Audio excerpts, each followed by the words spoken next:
नमस्कार, मी सतीश कुलकर्णी.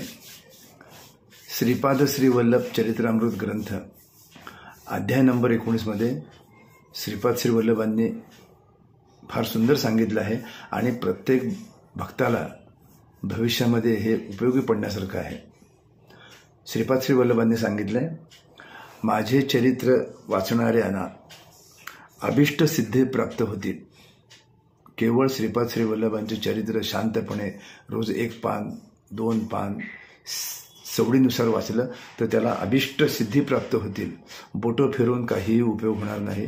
7 दिवस वाचून काहीही उपयोग होणार नाही, कारण बोटं फिरवल्यामुळं ते काय लिहिलं हे आपल्या डोक्यात जात नाही. जर डोक्यात जायचं असेल तर शांतपणे रोज 1 पान वाचून त्याच्यावर आपण चिंतन करायला पाहिजे.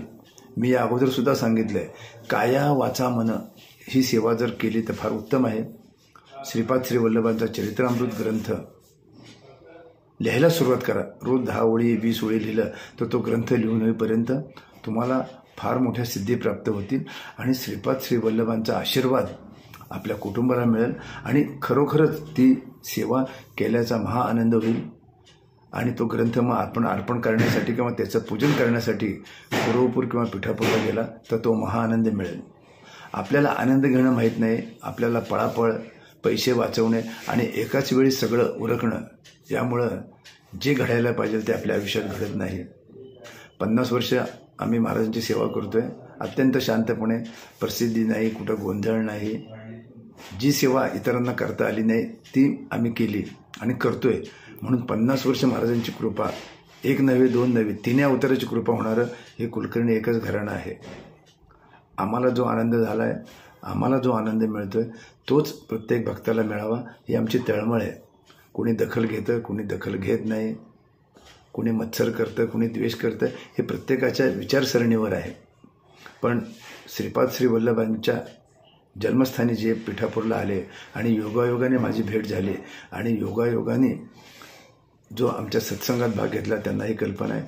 जे स्वामी समर्थ भवनात राहिले त्यांनासुद्धा ही कल्पना येईल. म्हणून तळमळीने सांगतो, मी सांगतो हे साधं असेल, परंतु श्रीपाद श्री वल्लभांच्या मुखातून जे बाहेर पडलेलं आहे ते असं की माझे चरित्र वाचणाऱ्यांना अभिष्ट सिद्धी प्राप्त होतील.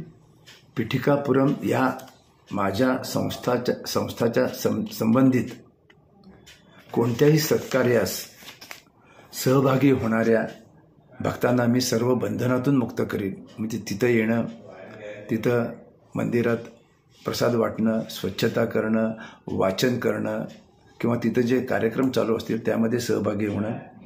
पीठिकापुरम क्षेत्री माझ्या चित्रा जन्म नक्षत्रावर जो श्रद्धेने माझी अर्चना करल त्याला मी ऋणबंधनातून मुक्त करल. त्या दिवशी येण्याचा प्रयत्न केला, ठीक आहे, पण गर्दी असेल तर येऊ नये. कुमारिकेंना सुयोग्य वर मिळून विवाह देखील संपन्न होतील असा माझा आशीर्वाद आहे. भूत प्रेत पिशाचादी अदृश्य शक्तीपासून झालेल्या व्यथा मी दूर करेन. श्रीपाद श्री वल्लभांचं फार मोठं हे मोलाचं मार्गदर्शन आहे. चित्रा नक्षत्राला जरी येता आलं नाही तरी मी सांगतो की मी तुमची पूजा करून घेण्याचा प्रयत्न करेन. फक्त संस्थांची जी 111 रुपये फी आहे ती तिथे भरावी लागेल. गुरुजींकडून तुमच्या कुटुंबाला आशीर्वाद मिळावेत याचा मी प्रयत्न करेल. पैसे भरणं, पावती घेणं आणि त्यांच्याकडून जो विभूतीचा प्रसाद मिळेल तो तुम्हाला पाठवणं हे मला काम अवघड नाही, कारण गेली 50 वर्ष हेच कार्य मी करतोय. कारण बऱ्याच वेळा लोक परस्पर तिकडे पैसे पाठवतात, पोच येत नाही, त्यांना भाषा समजत नाही, त्यांच्याकडून पत्ते व्यवस्थित लिहून गेले जात नाहीत, बरंच टपाल परत येतं. तेव्हा ही एक संधी आहे. आमच्या पत्त्यावर जरी फक्त 111 रुपये आणि तुम्हाला वाटलं बाबा काही अन्नदान करावं तर अधिक रक्कम पाठवून आपण चित्रा नक्षत्रावर जर पूजा केली आणि ज्यांना ज्यांना माझी पत्रं आलेली आहेत त्यांनीसुद्धा त्या पत्रामध्ये सगळी माहिती दिलेली आहे. महिन्यातून एकदा चित्रा नक्षत्र असतं, आपण पूजा करण्याचा प्रयत्न करावा. पैसे कुठेही जातात, कारण श्रीपाद श्री वल्लभांनी सांगितलं आहे की या नक्षत्रावर पूजा अर्चा करणाऱ्यांना मी त्यांना पापमुक्त करेल. त्याच्यानंतर ज्या घरात कुमारिकेंची लग्न होत नाहीत त्यांनीसुद्धा चित्रा नक्षत्राला पिठापूरला यायलाच पाहिजे असं काही नाही. त्यापेक्षा आपल्या घरामध्ये श्रीपाद राजम शरणम प्रपद्ये, श्रीपाद तुम्ही राजे आहात, आज चित्रा नक्षत्र आहे, आम्ही तुम्हाला शरण येतो, असं 108 वेळा किंवा त्यापेक्षा जास्त. मी संख्या का सांगतो की तेवढं तर करायलाच पाहिजे, पण तेवढ्याच संख्येवर लोक थांबतात. काही वेळ लागत नाही.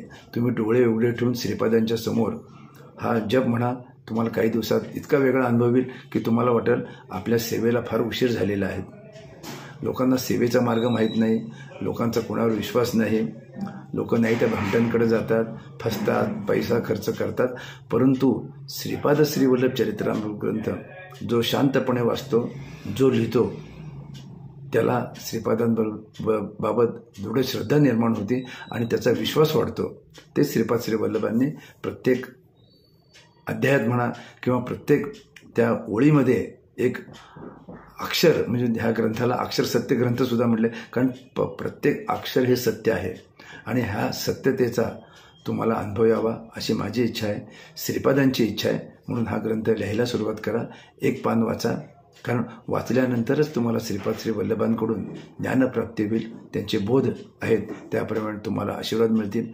ते आशीर्वाद मिळावेत. अध्याय नंबर 19मध्ये आज मी जे सांगितलं आहे ते आहे. पुन्हा एकदा निवांत 19वा अध्याय वाचा.